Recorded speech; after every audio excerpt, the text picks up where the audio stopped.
La société civile en formation durant 72 heures, organisée par ITIE Gabon pour le renforcement du rôle et des capacités de la société civile dans la mise en œuvre de l'initiative de transparence des industries extractives générée par les fonds des recettes minières, le chapelet de cette énième formation.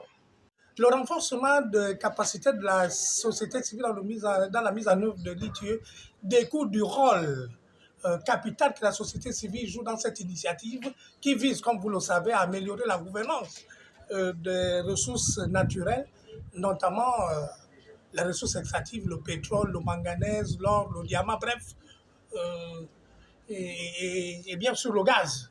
Tout ce qu'il y a comme ressources extractives dont le Gabon regorge. Et cette initiative est un label, une initiative internationale dont le siège est basé à Oslo, en Norvège. Le Gabon avait été exclu pour faute de résultats en 2013 et conformément à la volonté des différentes parties prenantes et à la décision de l'État du gouvernement gabonais, le Gabon est revenu le 21 octobre 2021. Le Gabon a été réintégré avec un échéancier à atteindre, avec des défis à réaliser. Et c'est dans le cadre de la mise en œuvre de l'ensemble de ces interventions que la société civile booste son action, la société civile agit avec beaucoup de détermination. Donc ici, il s'agit de renforcer les capacités de la société civile pour mieux connaître l'initiative, ses exigences, notamment la norme. La nécessité, ce qui est important pour la société civile, c'est la nécessité d'être outillé, d'être formé, de se professionnaliser afin de parler, de discuter, de traiter de la problématique de l'ITIE en toute connaissance de cause, ayant acquis les compétences nécessaires.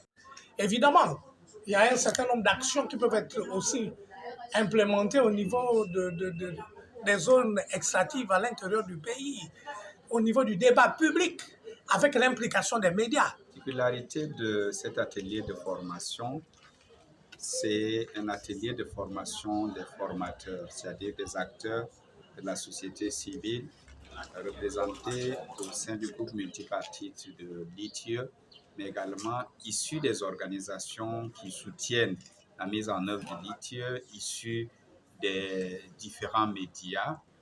Et l'objectif principal de cet atelier de formation, c'est de leur donner des outils leur permettant de mieux contribuer à l'appropriation et à la mise en œuvre de l'ITIE au niveau du Gabon.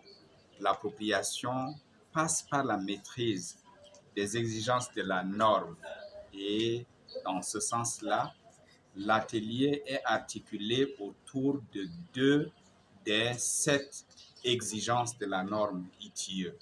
Il faut le rappeler, la norme ITIE comporte 7 exigences et le présent atelier porte sur l'exigence 5 concernant la question de l'affectation des revenus et l'exigence 6 relative aux dépenses sociales, économiques et environnementales.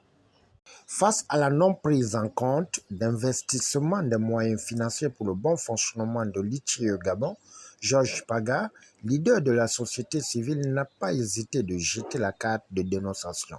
Question financière, le budget n'est pas disponible. Le plan de travail vraiment est mis en œuvre de façon chaotique. Il n'y a pas d'argent.